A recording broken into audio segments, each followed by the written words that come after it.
Hey, so I'm starting this video as a note to self and also anyone else who's listening. Starting a brief interview with Donald Adams. And so we're going to be discussing, and I have some questions that I think he can help with. So I'm just recording this little intro and then I'm going to stop it and then I'm going to ask his permission to begin recording again. And that's how this video is going to be set up. So thanks.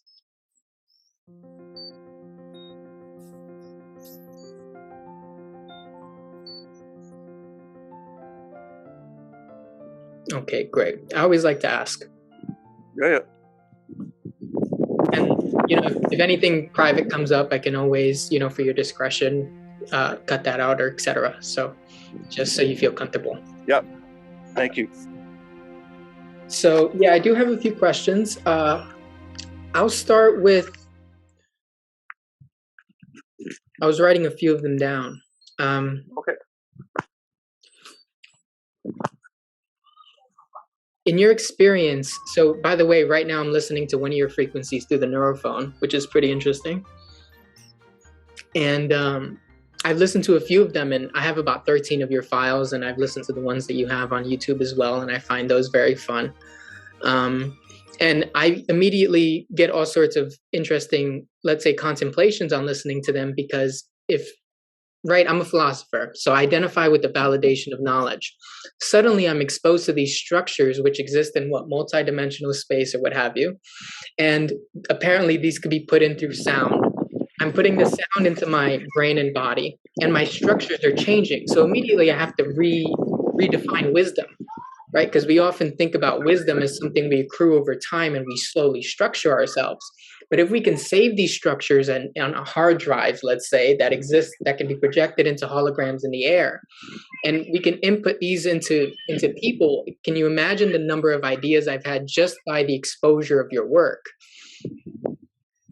One of the questions that came out of that is, do you think that there's a balance or that there needs to be an input between the lower frequencies for the higher ones to be more sustainable? I think that there will be situations where that would be the case. And part of it depends on what's the net result, what sort of effects do we want, what are we targeting? Right. So let's say, for example, I'm listening to consuming honeybush.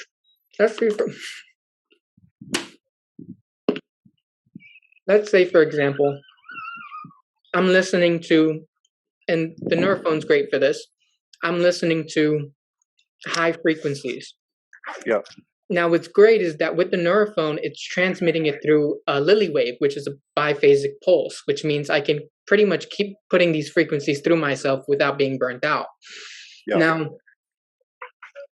sometimes it feels like a lot. Feels like the higher frequencies, as in, it's not that they take me somewhere, but I sort of think about a signal generator that they put on those plates and then they put the sand on it. And then the higher I raise the frequency, then the more complicated the images show up, but also more beautiful. Now I think about the human body sort of being an expression of that. And at least in my experience, it seems like I do need to be in theta sometimes. I do need a good amount of theta. I do need delta, and which are technically lower oscillations, in order to structure the foundation for higher frequencies across an organism, like particularly an organism, biological organism, as in not a virtual homunculi that I would create with a computer or something like that, but actually through the body. Do you find that to be true with yourself over these years? Well, I think, how do I begin this? I like what I see of your approach generally. I've caught some of your stuff on Instagram, and every time I watch you, I see a big my face. I just go, man, you go to it. Just it's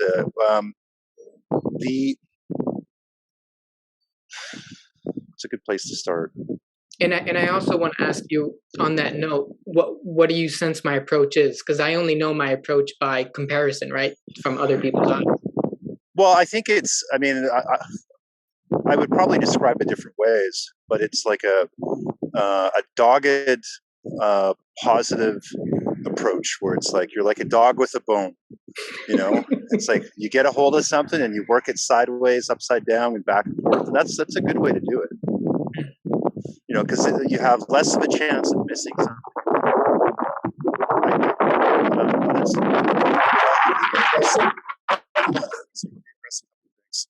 So, when we say frequency, generally what we mean is we're just talking about a rate of speed. That's all that's going on.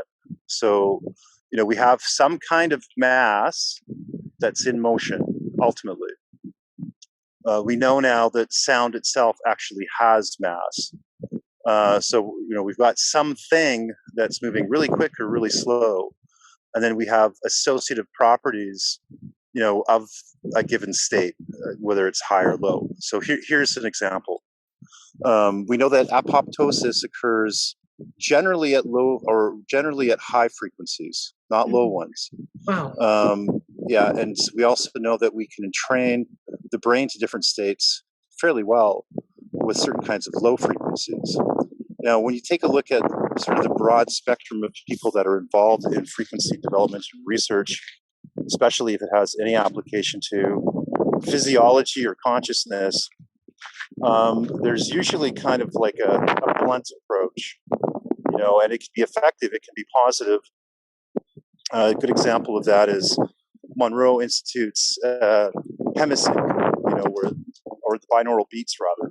So with binaural beats, you know, we're creating like a third, you know, frequency that's the differential between the two, and it's also localized just to the brain. That's a blunt approach. So you can achieve relatively effectively general states, but it's not like you can use binaural beats to engineer a very specific state. So you've probably seen these stereogram posters. You know, they have like fine pixelation, and it just looks like a series of dots. But the longer you stare at it, at some point, some, you know, image comes into mind, like you see a horse or whatever it is. So one example that I use sometimes is that with the frequencies, in a sense, they work in a similar fashion in that when a person listens to them, they probably sense that there's some kind of determinable pattern of some kind, but it also in some cases seems kind of random. And then when there's a sufficient enough exposure, similar to if we're, you know, being visually trained to the stereogram poster, some kind of meaning or information, you know, like one thing that happens with our frequencies that's often commented on is that if they're played for 40 minutes plus, they leave a residual effect both in the body and in the environment.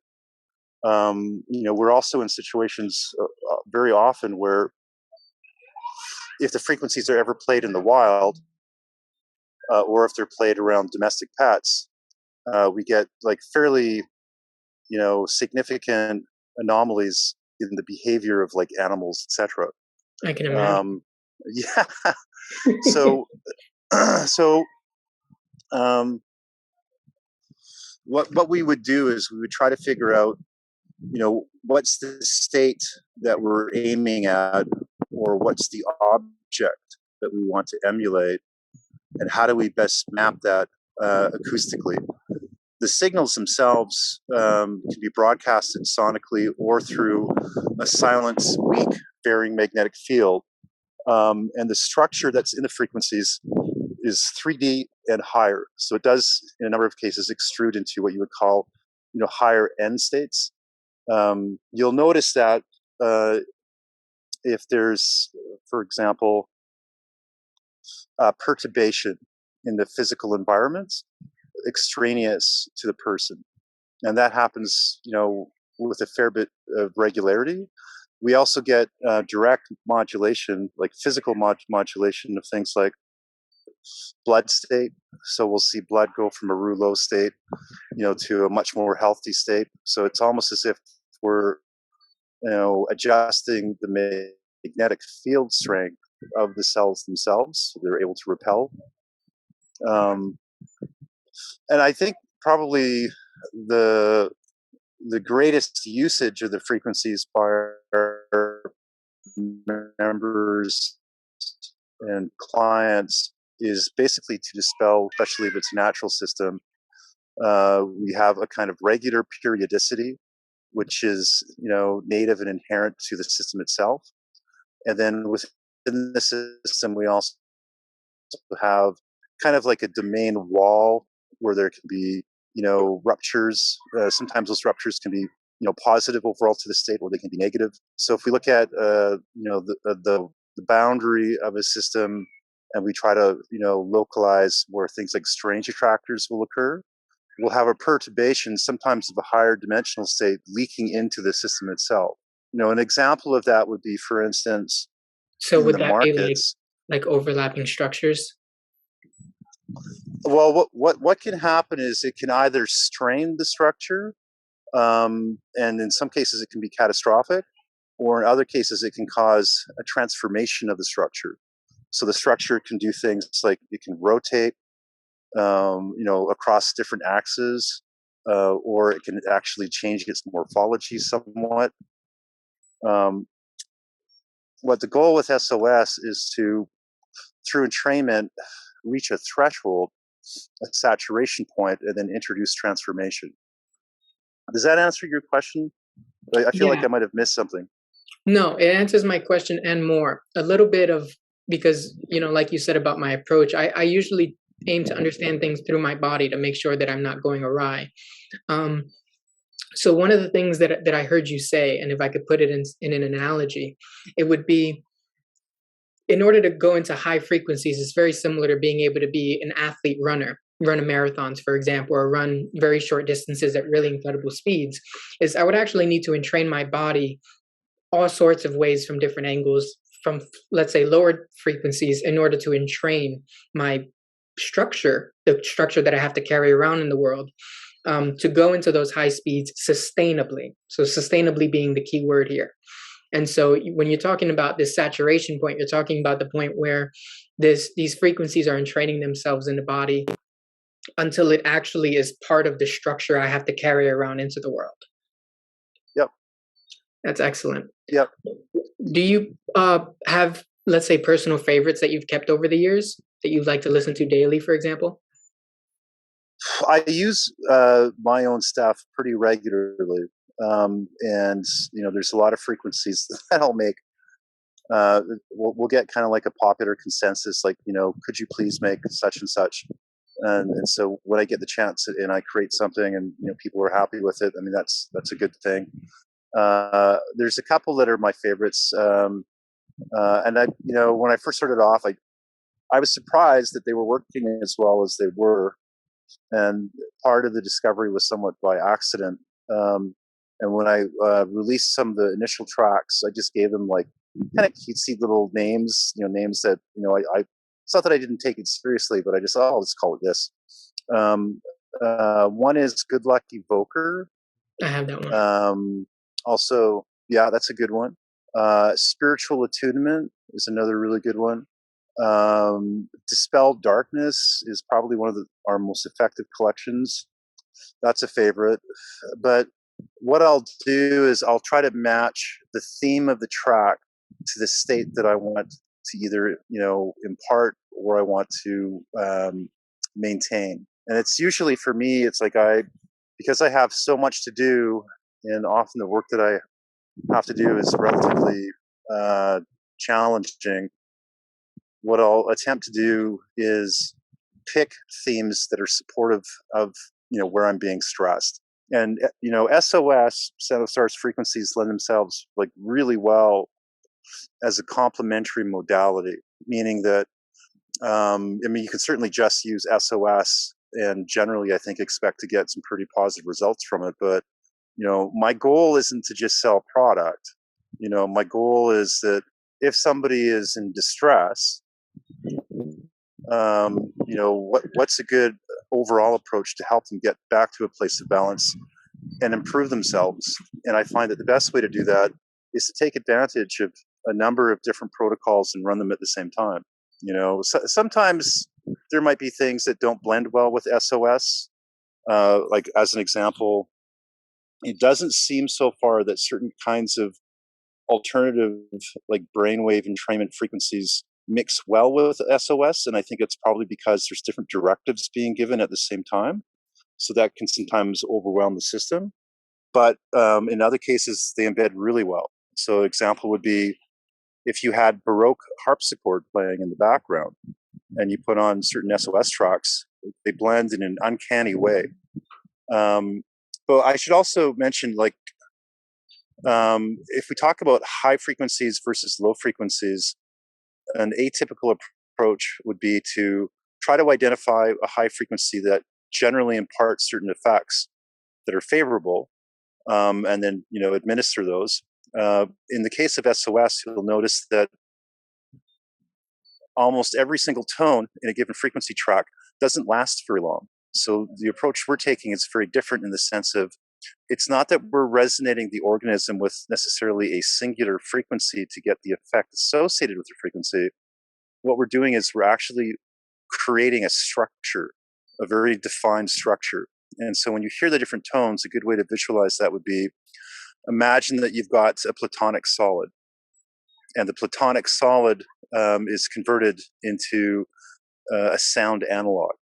And what we'll do, as an example, is we'll take the faces of the polygon or of the plutonic solid, and we'll attribute that to a low frequency. And then we'll look at the edges and the vertexes, and we'll convert that into a higher frequency. And so what happens is, there's an example when I've gone to different conferences that I'll give, that imagine that you're standing in front of a large roll of paper, big roll of paper. It's like 4 or 5 feet wide, and it's maybe 50 feet long. You put it down on the floor, and you unravel it. So now in front of you, you've got maybe 20 feet of paper in front of you, just laid out on the floor, 5 feet wide. And then what you do is you go and get maybe a little children's, wooden block, a little, toy, and you dip everything in ink. So the block is covered in ink. And then what you do is you take the block and you throw it in the air and you toss it across the paper. So what happens is, as that block is traveling through space and it lands on the paper, on one impact before it bounces, it might land on one of its faces. So now on the paper we have what looks like a square ink print. But because it's still in motion, as it's rolling across the paper, it might turn up on one point, and there's a side of the cube, and it's streaking across the paper. And then as it's moving, maybe it rotates up on one of its vertexes. And so what it looks like is you've got this strange kind of ink trail smeared across the paper. But if you were to let the ink dry and then go through the entire trajectory and then peel the ink off, you'd have a chance of, figuring out what kind of an object it was. And then you could, detect what you're dealing with structurally. And so the way the frequencies work is that the object itself is presented sequentially. And then once that sequence, and most of the frequencies that I designed, they're already structural forms that the body inherently recognizes. Like when we think of cymatics, I'm sure you're familiar with cymatics. Just a bit. Okay, so basic premise with cymatics is that any sort of tone actually has a physically associated form. So if we were to place a stereo loudspeaker, on a horizontal plane, and then above the membrane of the speaker, we were to situate something like a thin metal square membrane, and then on top of the membrane, we were to spread something like cornstarch, some kind of fine powder dispersed across the surface. When we play the tone through the speaker, the force of the sound will shift the pattern in the medium to take on something that's very highly defined. Like it's obvious that the sound is creating like a distinct, structural format. But with SOS, one of the things that we recognize is that cymatics is not simply an acoustic phenomenon. We feel from our perspective that cymatics is also an artifact of the mind. So every thought, every emotion that we have has a very distinct pattern. And the really interesting thing about that is that I'm not sure. My guess is you probably are. But if we look at, say, Gurdjieff and Ouspensky's work, and we review their thoughts on what they called objective music versus subjective music, what we see is that objective music has characteristics and effects that generally cannot be attained through, contemporary subjective music. And the reason for that is because the objective music is representing tangible, real, absolute, values that exist extraneous from the subjective observer. And so the reason that we can get things bordering on the miraculous, or just as important, a uniform response reaction. So if we an interesting example was Gurdjieff did a demonstration using only an accordion, and he had 100 infantrymen sit in this tent, and he played them a piece of music on an accordion for, I think it was maybe about 20, 30 minutes or something like that. And at the end of this simple accordion song, every single infantry soldier in that tent were shedding copious tears. All of them. They were all crying. And if you put any kind of contemporary musician using a subjective approach, it's anyone's guess as to how that mix is going to happen. So imagine that you've got a piece of art that evokes a relatively uniform response. Just 1 second. Mm-hmm.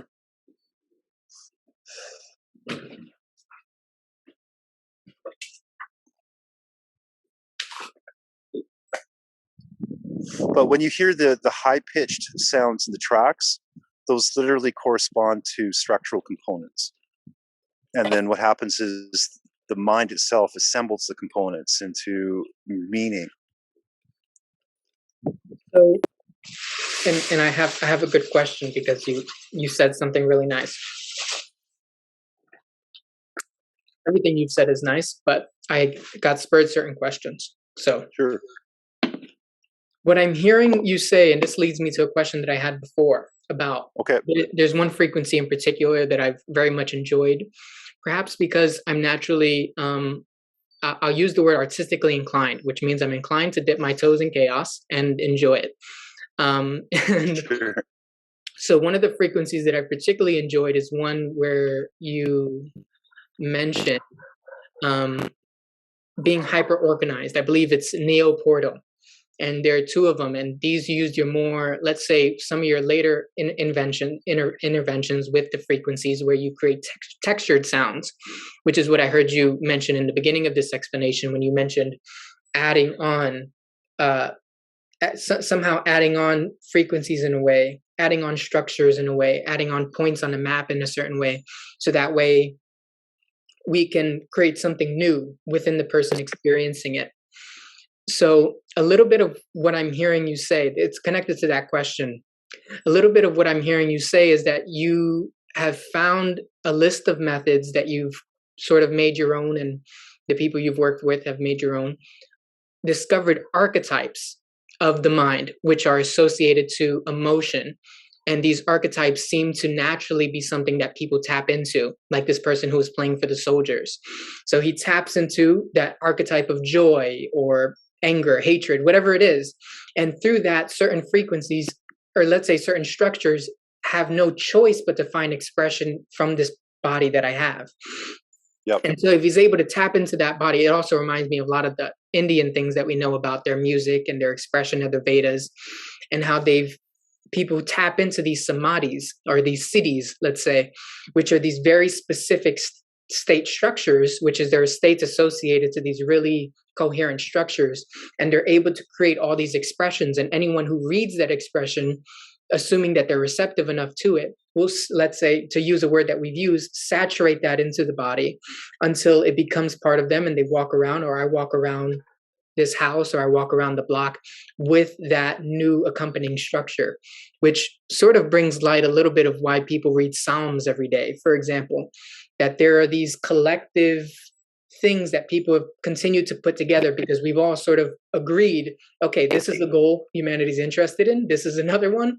Anyone who wants to contribute to that goal, let's all focus our structures here. And so we've continued to add more sophistication in the same way that you've added, let's say, more sophistication to your these. I don't want to use the word sounds and I don't want to use the word music because obviously it's inclusive of those things and sort of taking a hedge forward. In Sonico, in Sonico compounds that you've made. And so back to the question, which is sort of comes out of this, with that Neo Portal one in particular, which you seem to remember, and I'm not assuming that you remember them because I know you have a lot of projects and some of these may be from years ago, so on. With this Neo Portal one in particular, did you sort of, you mentioned Polygon, did you take some of these basic fundamental structures and say, and sort of do what you did along with the ink and the paper to find the most fundamental structures that seem to find expression in a human being and then put them into a track? Man, that's really well said. And those are really good questions. So I believe the track that you're referring to is Neural Teleportal. I think that's the one that you're referring to. Yes. Neural Teleportal is it's a frequency representation of a Bose-Einstein condensate. And so the goal was to try to see if we could put a low energetic imprint of a BEC structure into the body. And if so, how would that translate effects-wise? I didn't expect it to perform as well as it did. I'm happy that it has. But I'll explain a couple of things. So, are you familiar with Royal Rife? Yes. Okay. So when we're looking at Rife frequency technology, there's a few sort of general premises that Rife community follow, and they're relatively successful with it, and they have been for some time. So when we do a frequency representation, there's different ways of doing it. And I'll use some of the different methods that have a good historic track record for effectiveness and incorporate some of those elements into some of the work that I do. And so what happens in the Rife community is that one of the main modes of development that they have is to identify the hard dimensional characteristics of a target. And those characteristics would include things like the diameter, the radius, any kind of metabolic associated oscillation rate. How fast is it bringing food in? How fast is it expelling toxin? If it has appendages, like if we're dealing with a single-celled organism that has like something like a flagellate whip for propulsion in the medium, how long is that flagellate whip? What rate of speed does that whip move at? And then the idea is that if you can determine the resonant frequency of a specific characteristic, then you can manipulate that characteristic, and by virtue of that manipulation, likely affect the entirety of the organism. So the way that would look is we figure out what the physical length of the diameter of the pathogen is, and then we derive its frequency. So we take basically 1 divided by length. And usually if we're dealing with something that's that small of a particulate, we end up with an extremely high value frequency-wise. And then if we want to bring it down into, say, like an RF or EM range that's meaningful for the body, or if we want to bring it into an acoustic range, then we have to either way basically divide it by octave values. So one of the things that will happen is we'll have this incredibly high frequency, and we just divide it by 2 until it's within range. When we're working with most Rife generators, they have a cap usually in the low megahertz. They can't usually go above that. Probably in many situations, the best case scenario would be to capture values that are at the high gigahertz, I mean really high, or in the low to mid terahertz region. If we could get into the terahertz region, then we're dealing almost directly like a one-to-one ratio with a frequency that's directly associated, say, with a process. Um, so we have to divide by two because of the physical constraints of the equipment, and also because of the ceiling for the different senses and the different like the bodies the like the literal body like the literal cells in the body when they're communicating with each other, they usually cap off at the high end about 20,000 hertz. That's beyond the audible hearing range. And because of my situation where most of the people that buy stuff from me, it's easy for them to play it on their stereo or whatever, then I need to design the end product, to match that ceiling of their hardware. But there's other ways of doing this too. So we can take a look at not just dimensional characteristics of the structure and then try to manipulate the structure through resonating the corresponding frequencies, but we can also take a look at other physical values. So for instance, what is the weight of the structure? And when we say weight, what we're really talking about is, on some level, we're manipulating that mass's relationship to the local gravitational field, because weight is obviously associated with, a gravitational pull.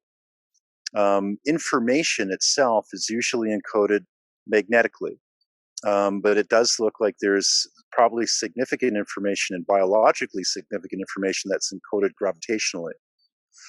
So if we can manipulate the information within the carrier field, there's a lot of stuff we can do. One of my favorite. Oh, go ahead. And this would be where astrobiology would come in, for example? It can. Yeah, it can, because, correspondent to understanding and trying to manipulate an astrobiological effect is being aware as to how, stellar bodies, affect different kinds of energy states, magnetically, gravitationally, RF, like when we have certain kinds of configurations in the sky, we will get a shear wavefront coming in, often hitting the upper atmosphere of the planet. And so on some level, the upper atmosphere is being tweaked by the motion of large masses in space. And then that tweaking does trickle down into individual organisms. It's not well known publicly, but it's established. I think that's, if I could just make a positive comment.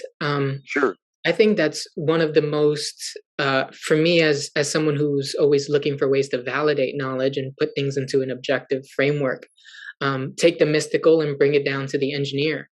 I think one of the most fascinating things that started getting to me, as in my thoughts started to form around your work, is your association and your bringing of these, let's say Venus or Mercury or any of these planets, any of these gods, let's say, to put it in symbolic language, and somehow being able to observe, somehow being able to observe their,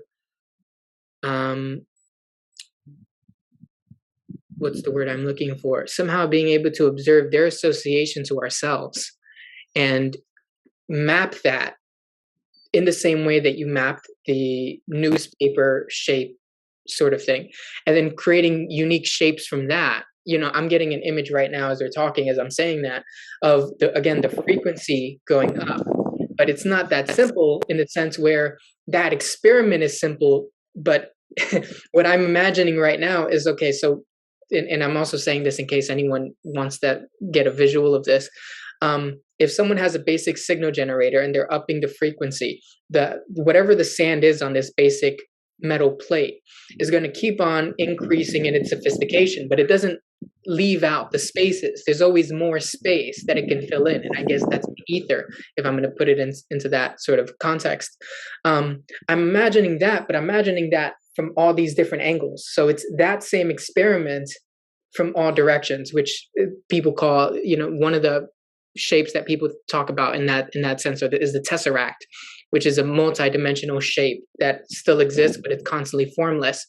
And so I'm hearing you talk about some of these frequencies, some of these structures, and what I wanted to comment on was how interesting I experienced it, that you've found those same associations with the planets, because that sounds complicated to me. I wouldn't know where I would begin to start to come to that sort of observation. Engineer. Those are fair questions. I can point you in a couple of directions that are meaningful to begin to kind of digest that and get a sense of how some of it works. There's two things. I'll see if I can dig up some links and get them off to you. But one is to observe the geometric structure that the planets themselves make through their orbital periods. So you've probably heard of or seen before. If we take a look at how does Venus travel to the night sky as observed from the Earth, what we see is it forms like a giant pentagram in the sky, and it's somewhat intricate and filigreed, and it's quite beautiful to look at. A person could make the argument and say, well, isn't that comparable to a cymatic pattern? And the answer to that would be, yeah, it is. But if you take a look at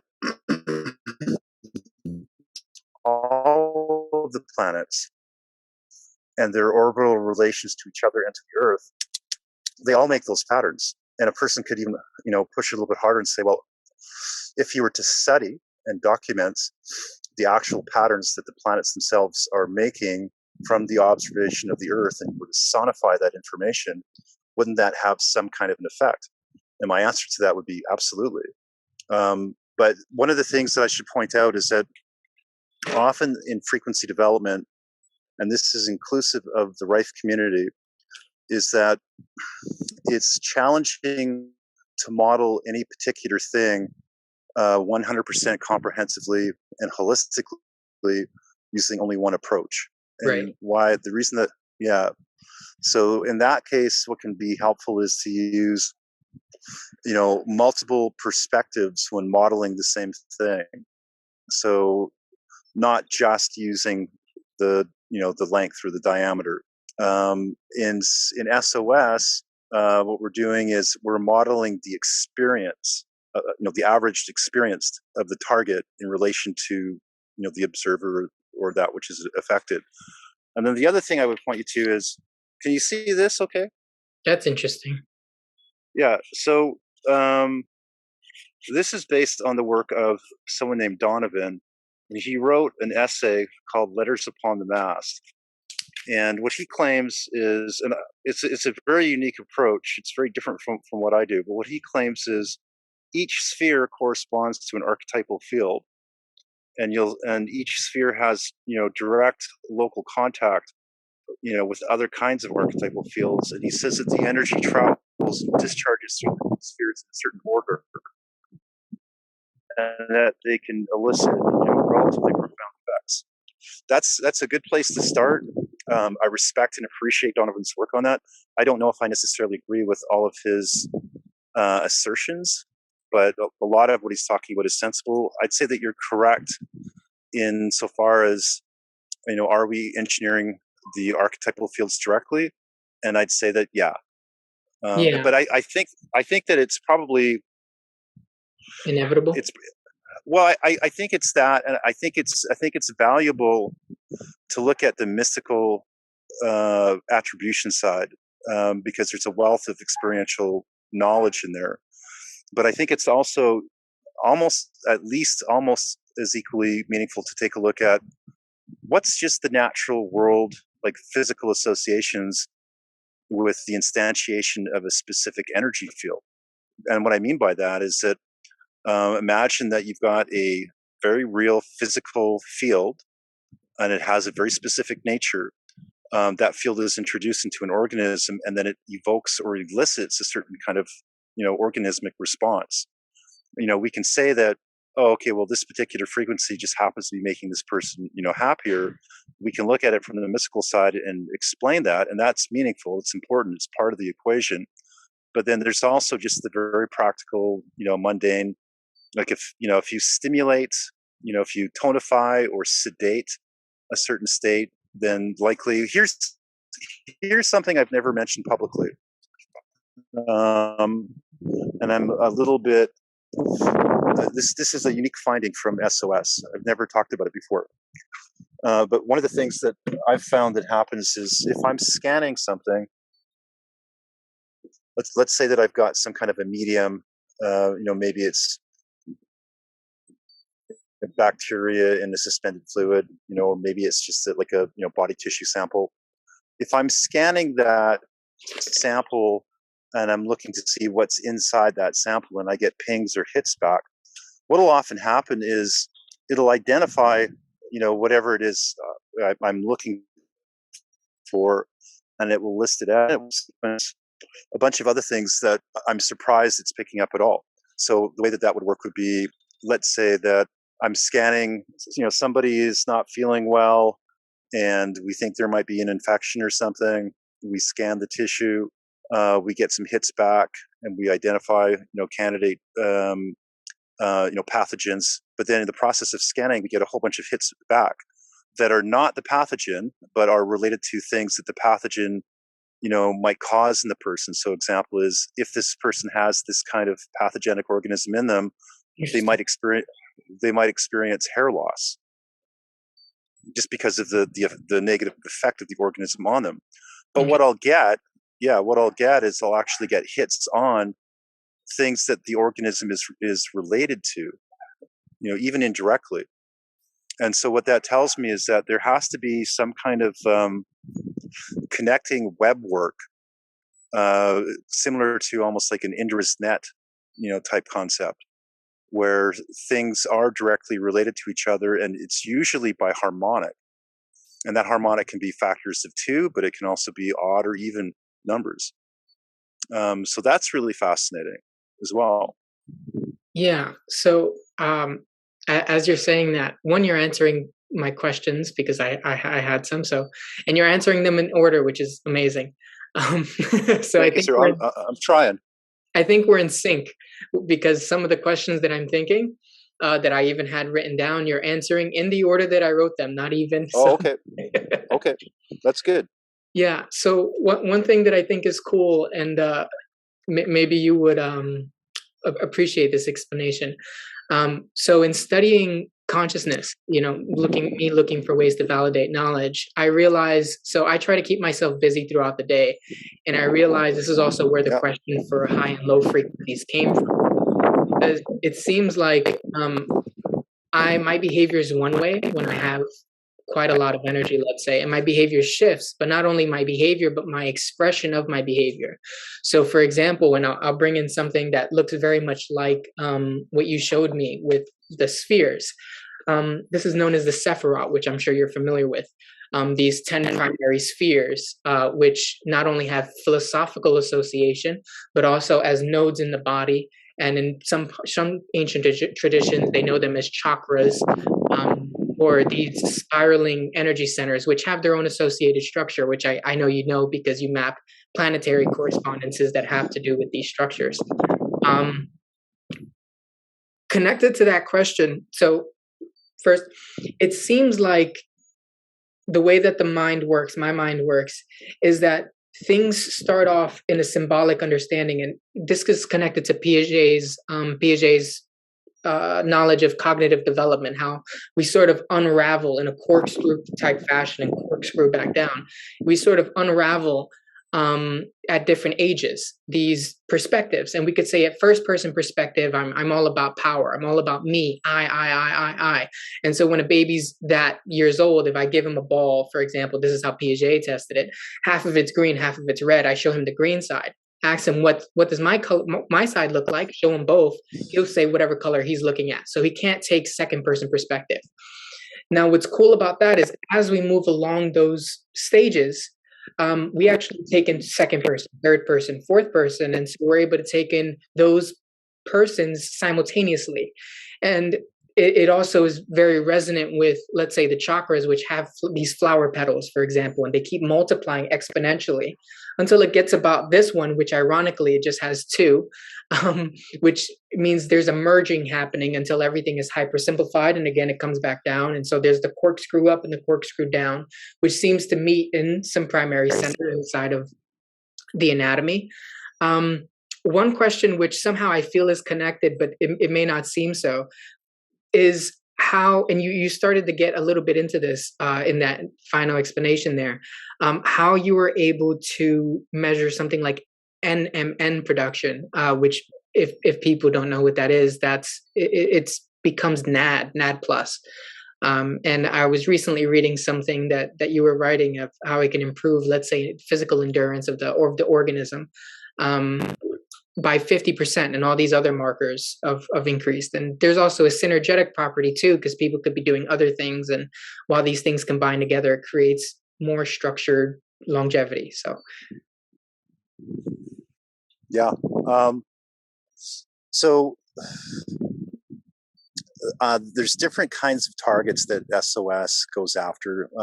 We started off doing mostly just state associations, and then there was a demand for substance emulations.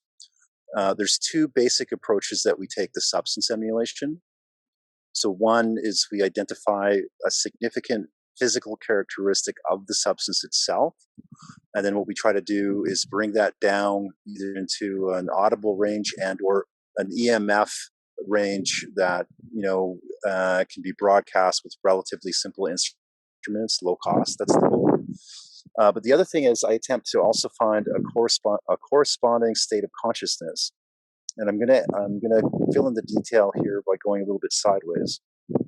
One of the things that we've found, and I'm sure other people have reported on this too, is that often if you have some kind of physical debility, that there's often a angular relationship, like a literal angular relationship between the nature of the debility itself and some kind of emotional cognitive state.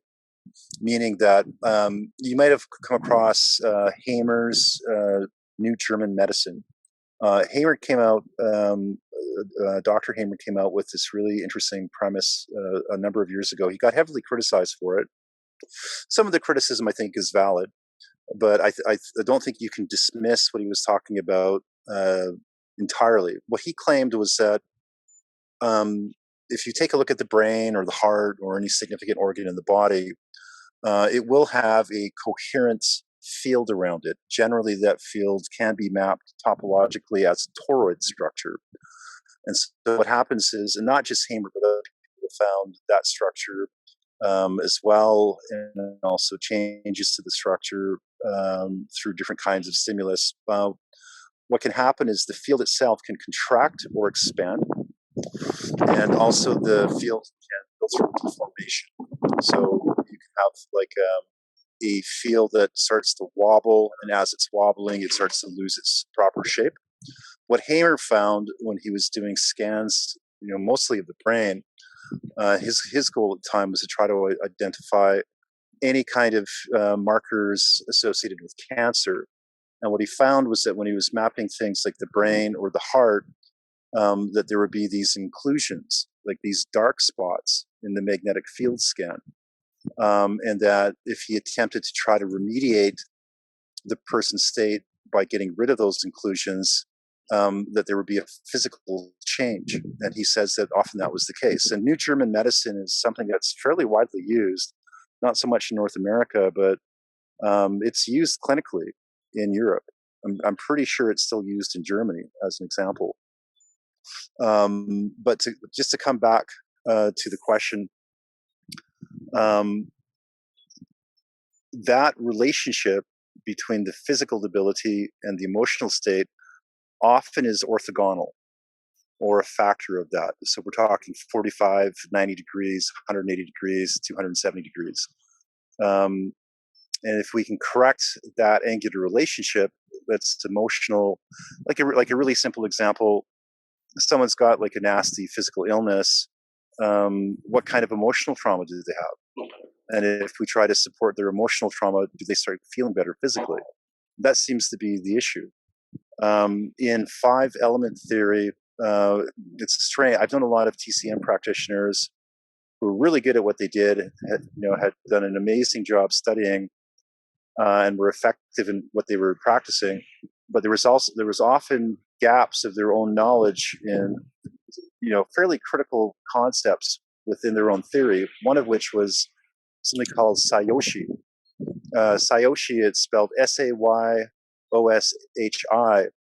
and there's different ways to describe it, but basically what it means is the space between objects and the information that's in the space between objects.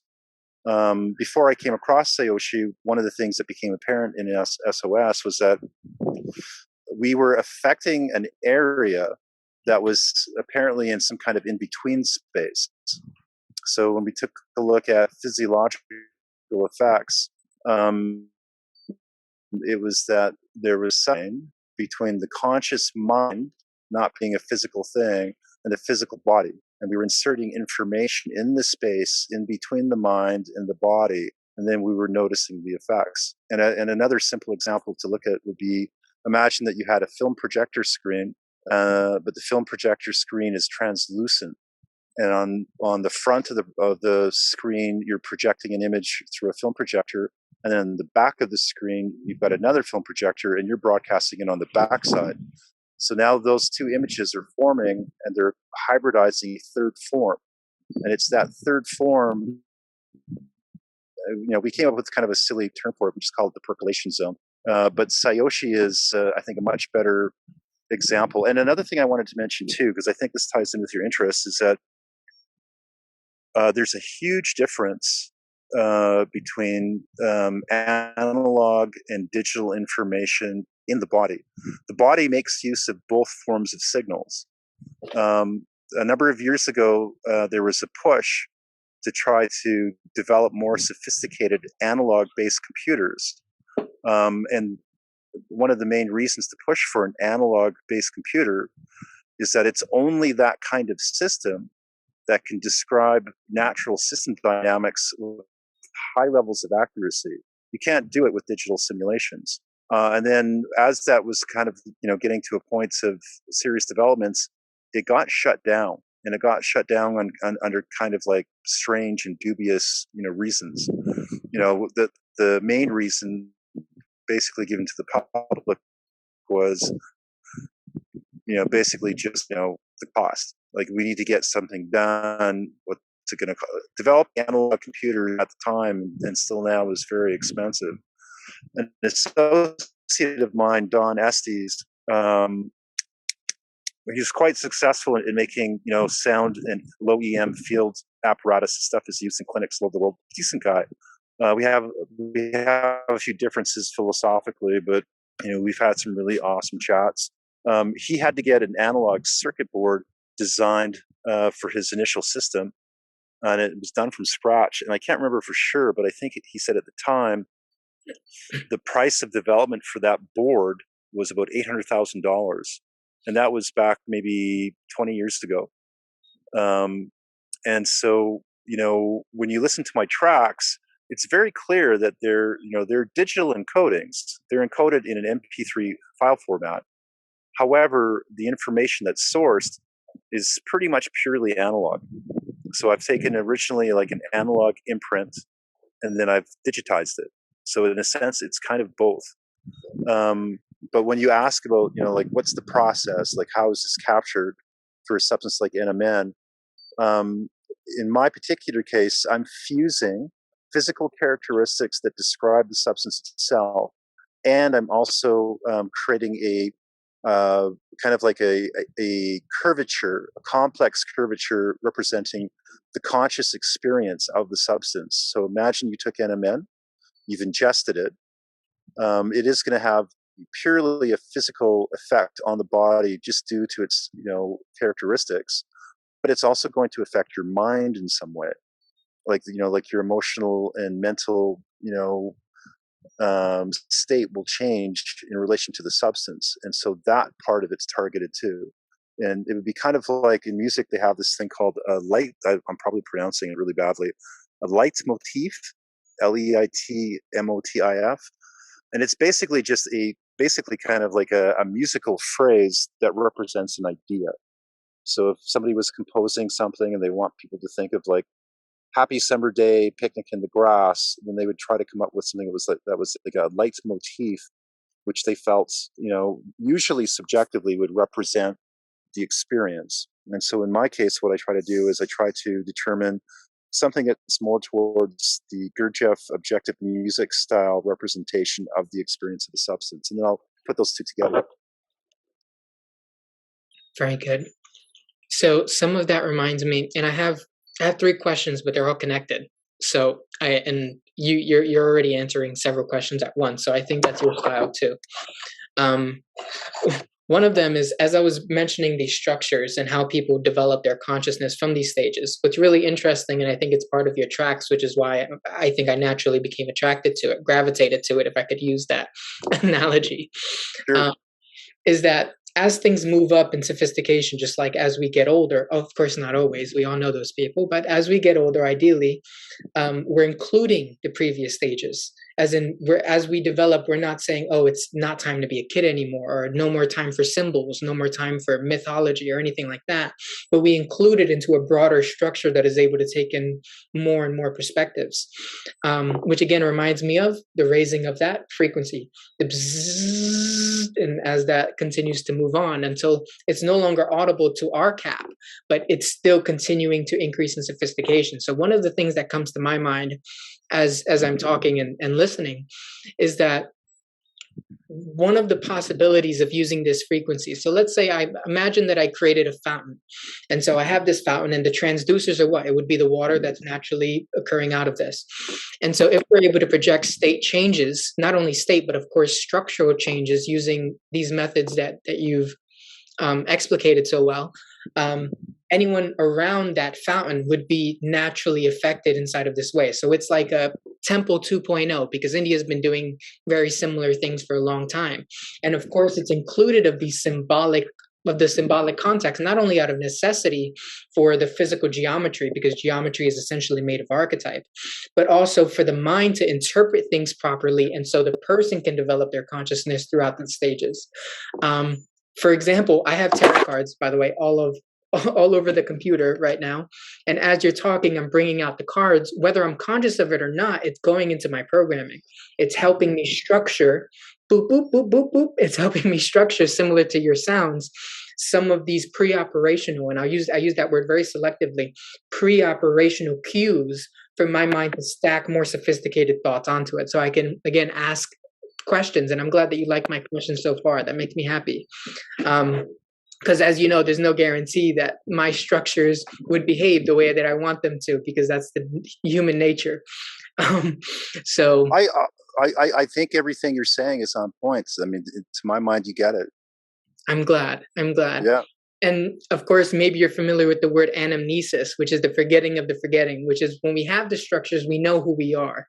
And when we don't have the structures, we're asking those silly questions about why am I here? What's my purpose? And that's very natural for human expression, because what you were mentioning in the beginning, which is sometimes we become not only saturated with our own choices that we make, but by external exogenous forces, whether that's planetary or social or something, some sort of exogenous influence comes into our field, and it either helps with transformation or it helps with total destruction that is either sustainable or not sustainable. Of course, we need to die. Whether they can die sustainably is the question. And ideally, I prefer the latter rather than the first.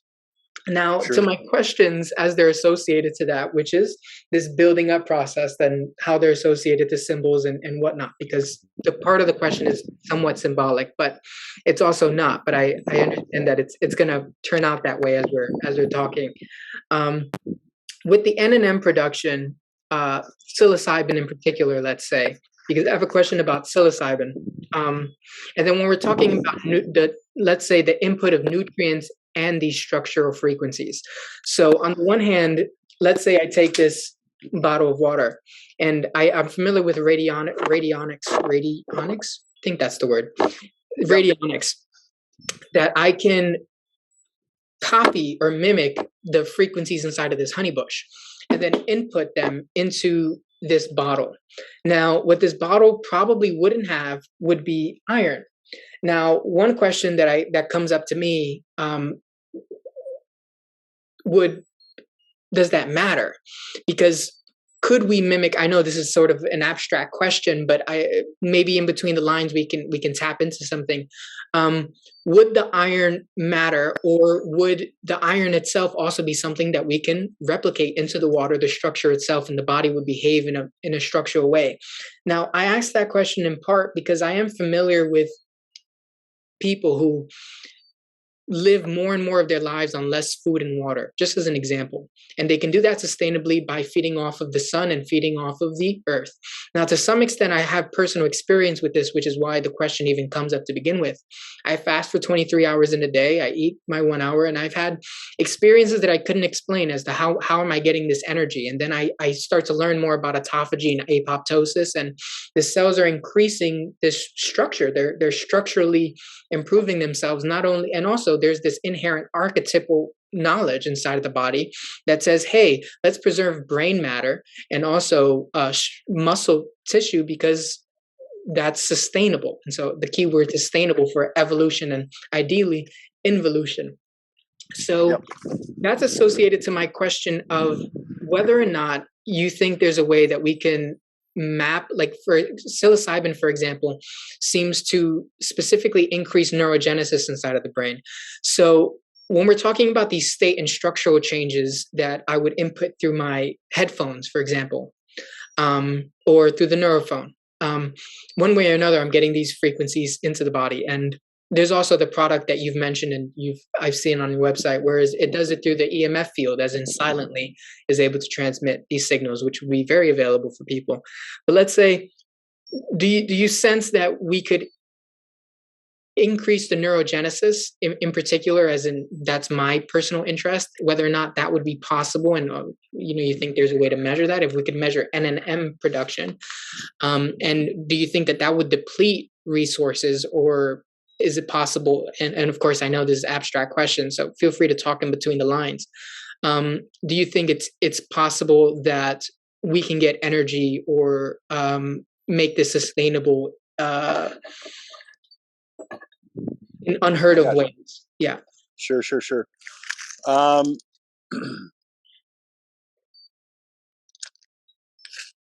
What'll happen with me sometimes is that I'll get a client that comes to me and they want me to develop, say, as a substance emulation.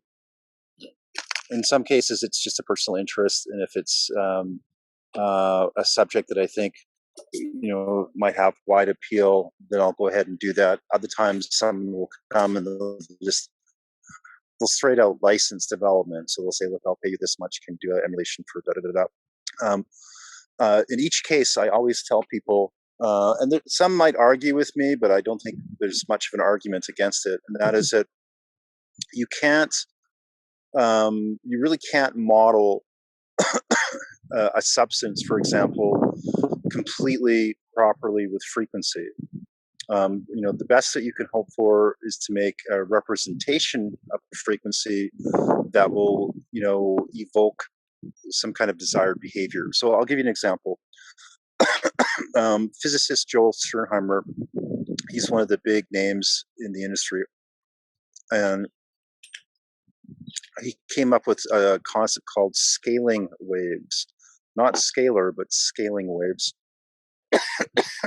And he's the one that pioneered the atomic weight to frequency approach. And so what he would do is, he patented his process. It's very specific. I'm sure he left a lot of stuff out. And then he was getting commercial contracts from places that were like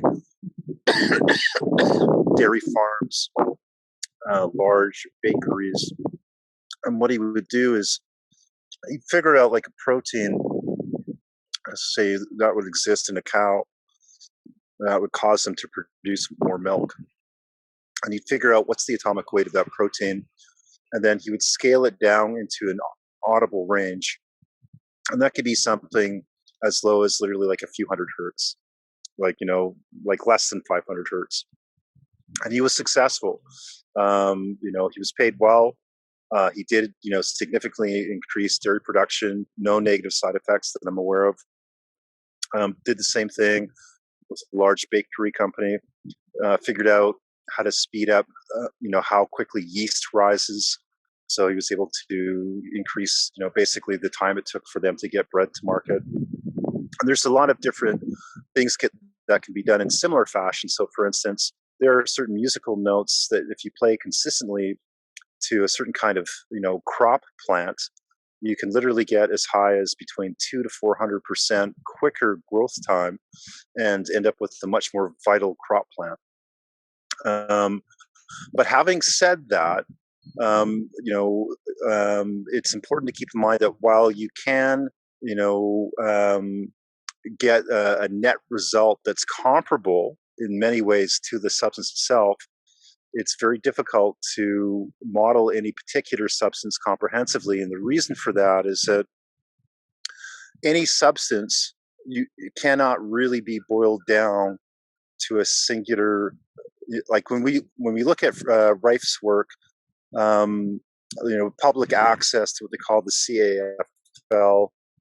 That's the Consolidated Annotated Frequency List. This is just a bunch of people that have been working over time, and they've designed frequency banks. And a frequency bank basically is just, it's a string of numbers. There could be 2, there could be 3, there could be 6, there could be 8. And they're often very different numbers. And then they have this thing called dwell time. So we have 6 Hertzian values, and the average dwell time is about 180 seconds per tone. And then the goal is that you're hoping to, elicit some kind of systemic activity that's inherent to the organism, or you're trying to model the substance across time and space. But when they're designing a frequency bank, in most cases, they're only looking at a component of the thing. If you wanted to get like a much more accurate frequency representation, what you pretty much have to do is figure out, imagine in your mind the difference between a single musical interval and a musical chord. It's the chord that you'd want, because it's the musical chord that describes the different, and even if you take a look at something as simple, by way of analogy, an astrological natal chart, there isn't just one thing in the chart. There's a relationship of many things to each other. And then even if you boil it down more, what you'll find in any given natal chart is you have 2 elements, and there's not a lot known about it, but they're important. One is called the LAP, and one is called the MAP. LAP is least aspected planet. MAP is most aspected planet. We were talking about chakras and things like that before. We know that meridian points on the body can be detected electronically through the use of an instrument called a toboscope. And the Western description of that is that there just so happens to be dense nerve clusters that form around most of the meridian points. And because there's dense nerve clusters there, we have different gradients of electromagnetic charge, like strengths of signal. But if we come back to the conscious mind, the least aspected planet means what planet in your birth chart has the least angular relations to any other planet. That's important because what that usually means is it's the LAP, which is the core part of the person's psyche. And if you were to situate the person physically on the planet in an area where their LAP had the least noise environmentally, you'd actually have a chance to really thrive and vitalize. However, if you're in a situation where the place that you're in corresponded to your MAP, there'd be constant distraction, noise, loss of vitality, greater chaos. So when we take a look at the conscious mind, what we want to do is have an understanding of, what's the constitution of the person and what elements of the frequency can be introduced. So, if we're looking at modeling NMN, my NMN representation is it's not a complete one. It's not meant to be. The goal there is to give the body a nudge in that direction. We're introducing information into the body that the body should recognize. And as it recognizes that, we should have a degree of support on the structure. The same way if you had you had a greenhouse in your backyard and it was reasonably well built, but you had a really strong wind coming and it was shaking the greenhouse, well, you'd want to get out there and put a few more struts on it, you know? Does that answer the question? Yeah, yeah, that answers it really well. So we would have much more success um, by targeting specific mechanisms. For example, that if I was interested in the neurogenic aspect of psilocybin, then I only need to track what structures enhance neurogenesis, and that would be fairly straightforward to do. And Yep. so we would, let's say, backtrack from the most important aspects that I would find inside of psilocybin, and then it would be it would be somewhat, we'd be able to do it. We'd be able to take those structures and catalog it, and so create those core aspects that we would be interested in. I It's did it. relate also. I did relate Oh, also go ahead. to one of the points that you were mentioning, which I think is important. You were Sorry, mentioning go ahead. how the data banks with these frequencies. And I think that's right, that it's almost as if we're taking something that's at least 5 dimensional, could be infinite dimensional, and trying to compress it into 2 dimensions. And so even a coded file, for example, a regular coded file, which looks to just be, a regular, even the Zoom call, for example, it's showing up as one picture on my face, in front of my face. But the long pages of code that come into play just for me to see this single image is like that. And so Buddy, yeah. buddy, hold on one sec.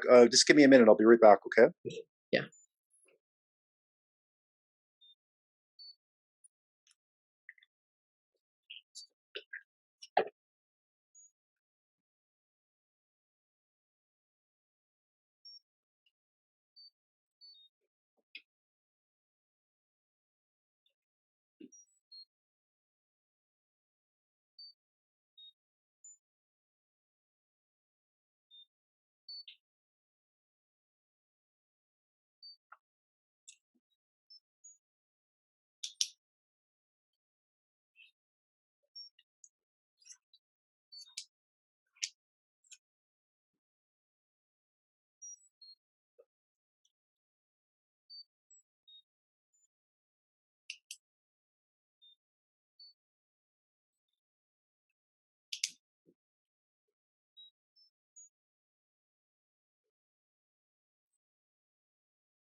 Yeah, that's a good point, Addie. That's true. Um, that definitely corresponds in the industry. Can you hear me? Okay. I can, and I have. Yeah. I know it's about time inside of your window. This talk lasted longer than I thought, which is very good news. I have one final question. It's a very light question, and then we can Yeah. wrap it up if you're comfortable with that. Sure. Okay. So I was just curious whether or not, because I can't really tell when I have the headphones on, and it also depends on the headphones that I have on. And you mentioned something that was so cool for me, that you put in perspective, which is the machine that I'm using itself, the technology that I'm using has its own threshold for what it can receive. So it makes sense that I can hear higher frequencies through the neurophone because of the technology than I can using headphones. Um, the sounds that you make, maybe earlier ones, maybe some of the ones that you do, are those inclusive of the techniques of binaural beats? I know it's a totally different thing, but do they include them in a sense where with binaural beats, one of them is playing one sound, the other is playing another, and then the brain itself is creating a new sound? Does it also include that within its tapestry of That's yeah, that's a really good question. The answer is no. And it's funny because over the last number of years, I've had the opportunity to interact with people that are like the industry that I'm in. I mean, realistically, it's not that big of an industry, and there's not that many key players. There's a lot of people that are running around that are posers, and they're trying to just monetize the appeal of frequencies. But a lot of the stuff that's out there is just it's ridiculous. But some of the key players that are doing really really good work, the Monroe Institute they tend to have their own unique take on things. Everybody can trace where binaural beats came from.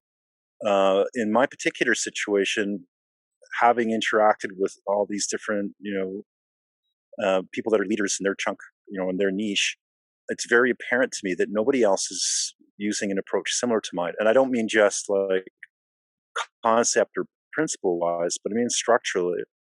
There are no binaural beats, within any of the tracks that I've designed. What you're literally hearing is a representation of what the sound your mind would make when it was having a certain experience. So, and it's funny because a lot of the frequencies that are on the market right now are really kind of tailored to the brain. The data that's being used to drive that kind of system is being brain derived. And that has a lot of practical application. But in my particular case, it's not that I don't ever model brain function. I mean, that is sometimes part of what we're doing, but that's not where the source data is coming from. We're actually trying to understand the landscape of the mind itself, and then move it from that space, down into the, I guess, what you would call the mundane plane. There are some keywords. So if we here's an example. Oh, go ahead. No, please. There's a term called a P300. P300 is like a signal related to evoked potential, and it has a very like sort of specific form to it, so it's easy to track it, like when that signal appears. But with SOS, we're not really factoring that in. What we're doing is we're taking a look at the information that would be a precursor to something like an evoked potential. So, excellent. Yeah, if that makes sense.